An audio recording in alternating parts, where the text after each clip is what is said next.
What's up, guys? Welcome back to Mike It Yourself. In this week's video, we're going to review a couple of the things that we've done in the last, I'd say probably 2 months, because we haven't had a review video really since probably like November or something like that.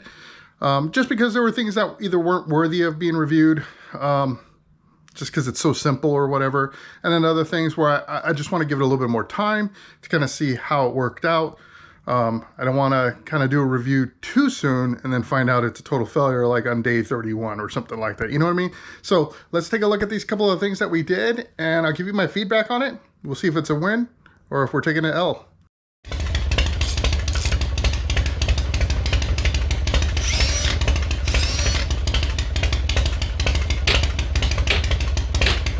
Damn it! Alright guys, so the first thing I want to review are these LED windshield turn signal deals. And here, let me just flip them on for you really quick. And these things are friggin' bright, man. Like, they're like second headlights. It's crazy how bright these things are. It's really cool. So I love the fact that it gives you so much more visibility as you're on the road. And then, of course, like I mentioned in the installation video, they're turn signals as well. And that, again, is super bright while you're on the street. So, good stuff. So, like I said, these were purchased through Amazon. I think they were like between 40 and 60 bucks or something like that. So, super good deal. They look amazing. And what I like is they're not the individual LEDs, or at least not right up front. Maybe that's what's behind there and you can't tell. But because of the way they light up, it's nice. It's uniform. It's not, you know what I mean? So super cool, definitely worthwhile. I'm gonna keep watching these to see how long they last, because as you know, with my saddlebag LEDs, I did have some problems with those ones. I've since switched over to just some smoked out reflectors, and I will probably be repurchasing those turn signal ones again in the future. It's going to take me a little bit of time. Got a couple other projects that I'm trying to line up. So let's talk about some other stuff. One of the other mods that I did was I cut my air deflector to allow for my air gauge to kind of sit back on that rear bolt. And I gotta say that worked out perfect. It fits. It could have been cut a little bit differently. What I mean by that is I could have probably came up here just to kind of hide it a little bit, but I don't know, man. Nobody cares, right? Like, it works great, no problem. Now, I will say, as convenient as that is, I would really like the ability to have my air gauge visible, right? So maybe a handlebar mount or almost like a tack mount or something like that. So I don't know. I'm going to be looking around to see if I can find something that would accommodate something like that. I'm just not sure. I also don't want to kind of, mess with the look of the bike either. So trying to find that sweet spot as to, what's functional and what looks good. So a little bit more to go there, but that was a win. That was super easy to do, and worked out for me great. All right, so for the front wheel of the King, we had two things that we did. One was, and I think we did this first, which was trying to scuff up these rotors to avoid the squeal, and I likened it to like the squeal of a school bus stopping. And unfortunately, it got better, but it didn't eliminate it all the way. And so because of that, I think what I'm gonna do is probably swap these out to the originals, and I'm going to show you what I did to the original to make them look better. But unfortunately, I'm gonna have to take an L on it, and I think it just might be the quality of these rotors. So to be quite honest, these were the low budget rotors. I want to say they were probably like 40 bucks for the set.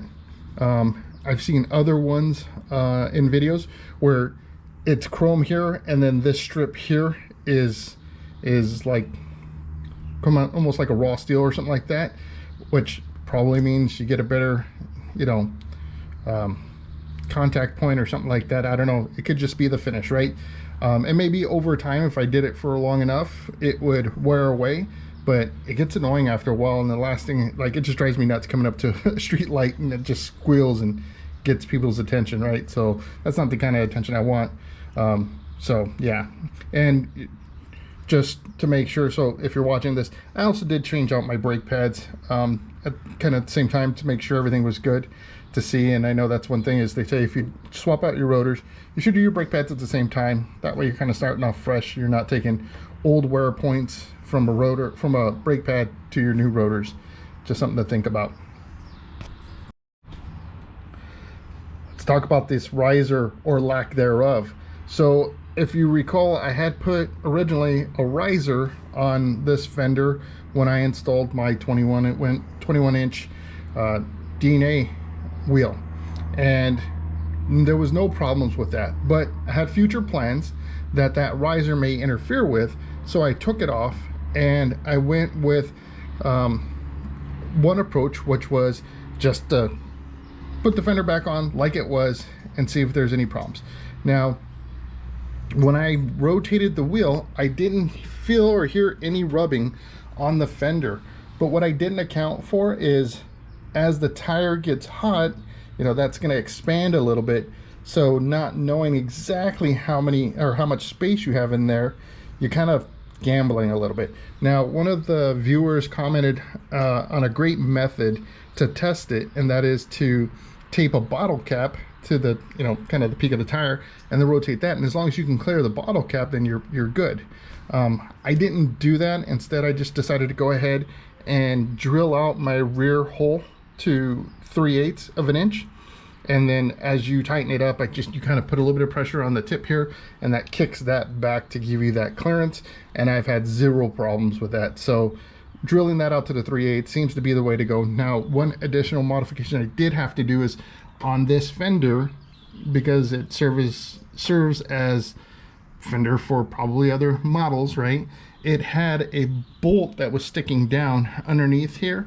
It was probably a good like inch almost, and I believe that's for, like, if you have the railings or whatever that mounts up in there, and you know, I don't know what else would mount to that, but I had to cut that off. I originally just trimmed off a little bit, and when I drilled the hole, the 3/8 hole, and tilted it, it brought it too close to the tire. So for that reason, I just decided to go ahead and cut that sucker off all the way. I don't have that railing, so no big deal for me.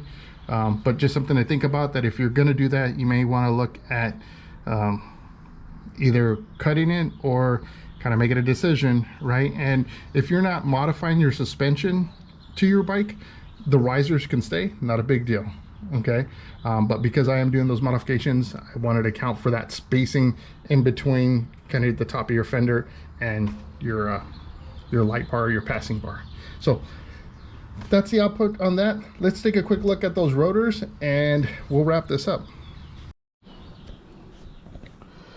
So here is the stock rotor that came on this bike, and if you watched my videos from the beginning, you will know this rotor looked nothing like this.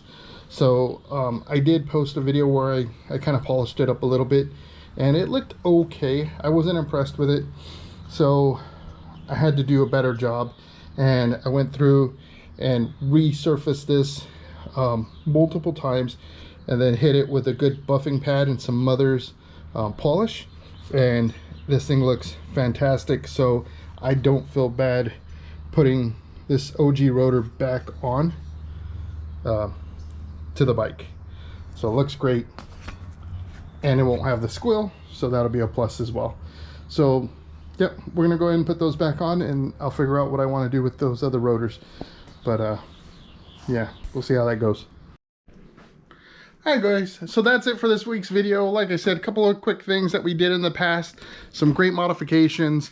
Out of all of them, we did take one L, and that was the resurfacing of those rotors. I just, you know, I can't get it to stop squealing. And not that it's horrific or super bad, it's annoying. And I mean, you can blast your music, that kind of stuff to get over it, I guess, if you really don't want to swap them back out. But because I was able to polish my stock ones back to a really nice finish, I'm going to put those back on. I've seen multiple bikes with them, so I don't feel bad in the look or anything like that. And I think future plan is to replace those rotors with something similar, but I want to get the higher quality ones that have the different finish. But again, I'm gonna have to wait a little bit got other plans in the mix. So until that happens, you know, we'll just get some other stuff done. Well, I hope you enjoyed this video. I hope you enjoyed the reviews. One of the things I'm going to be doing kind of going forward is some of the simpler installs. I'm just going to cover the product really, just to let you all know about the modification kind of cost and what I think of it.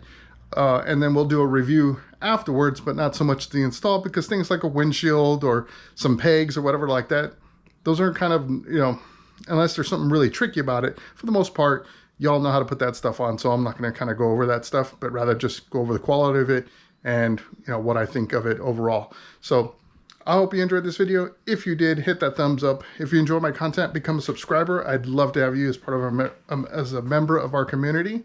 And boy, if I can talk, I'm over here tripping on my tongue. Either way, until my next video post, I hope to see you in the wind.